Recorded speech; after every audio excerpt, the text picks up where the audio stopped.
చైనాకు చెందిన ఎలక్ట్రిక్ కార్ల దిగ్గజం బీవైడీ తెలంగాణలో పెట్టుబడి పెట్టేందుకు ముందుకొచ్చినట్లయితే మనకు సమాచారం అందుతుంది. ఇందుకు సంబంధించి కూడా తెలంగాణ ప్రభుత్వంతో అయితే చర్చలు కొనసాగుతున్నట్లయితే మనకు సమాచారం అందుతుంది.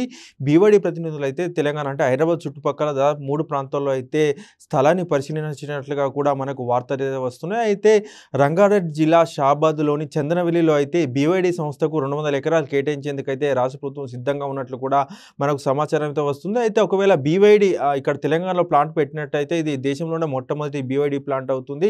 జనరల్‌గా మనం చూసుకున్నట్లయితే మన దేశంలో ఏదైనా కంపెనీ అంటే అమ్మకాలు చేపట్టాలంటే ఆ కంపెనీకి సంబంధించి కూడా ఇక్కడ ఏదైనా ఒకటి పరిశ్రమ ఏర్పాటు చేయాలి. అయితే బీవైడీ అనేది చైనాకు చెందిన సంస్థ కాబట్టి ఇన్ని రోజులు అయితే కేంద్ర ప్రభుత్వం సంస్థ అయితే అనుమతి ఇవ్వలేదు. ఎందుకంటే చైనా, ఇండియా మధ్య అయితే ఉద్రిక్తల నేపథ్యంలో అయితే బీవైడీ సంస్థకు ఇప్పటివరకు అయితే అనుమతి ఇవ్వలేదు. తాజాగా కొంచెం నిబంధనలను సడలించడంతో అయితే బీవైడీ సంస్థ తెలంగాణలో పెట్టుబడి పెట్టేందుకైతే ముందుకొస్తుంది.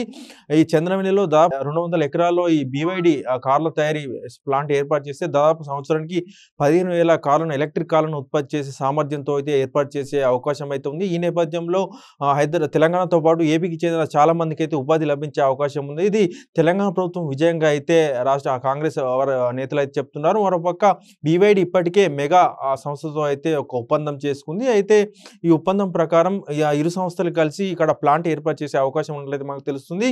బీవైడీ అనేది చాలా ఫేమస్ కంపెనీ, ఎలక్ట్రిక్ కార్ల కంపెనీ. సో బీవైడీ కార్లు మన ఇండియాలో కనిపిస్తున్నప్పటికీ కూడా అవి చైనాలో తయారు చేసి ఇక్కడ తీసుకొస్తున్నారు. అంటే ఇక్కడ తీసుకురావడం వల్ల ఆ కార్ల ధర అయితే విపరీతంగా పెరుగుతుంది. ఎందుకంటే వాటిని దిగుమతి చేసుకుంటున్నారు.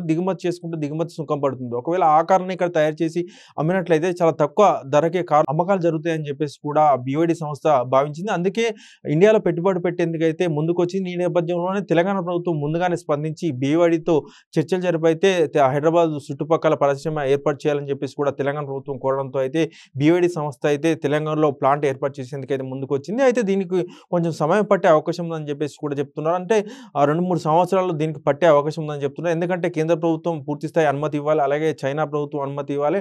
అన్ని అనుమతులు వచ్చిన తర్వాత ప్లాంట్ నిర్మాణం ఇదంతా కార్లు తయారీకి దాదాపు 3-4 సంవత్సరాలు పట్టే అవకాశం ఉందని చెప్తున్నారు. ఏది ఏమైనప్పటికీ కూడా బీవైడీ లాంటి పెద్ద సంస్థ ఇండియాలోకి రావడం, అది మన తెలంగాణలో పెట్టుబడి పెట్టడం శుభ పరిణామం అని చెప్పేసి కూడా చాలా మంది మాట్లాడుకుంటున్నారు. అలాగే అమెరికాకు చెందిన ఎలక్ట్రిక్ కార్ల దిగ్గజం టెస్లా కూడా ఇండియాలో ప్లాంట్ ఏర్పాటు చేయడానికి అయితే ముందుకొస్తుంది. ఇందుకు సంబంధించి కూడా గుజరాత్లో కూడా ఆ సంస్థ ప్లాంట్ ఏర్పాటు చేయడానికి అయితే ప్రయత్నాలు చేస్తున్నట్లయితే మనకు అప్పట్లోనే వార్తలు వచ్చాయి. అయితే అంతకంటే ముందుగానే బీవైడీ తెలంగాణలో ప్లాంట్ ఏర్పాటు చేయాలని అయితే కృత నిశ్చయంతో ఉన్నట్లు తెలుస్తుంది.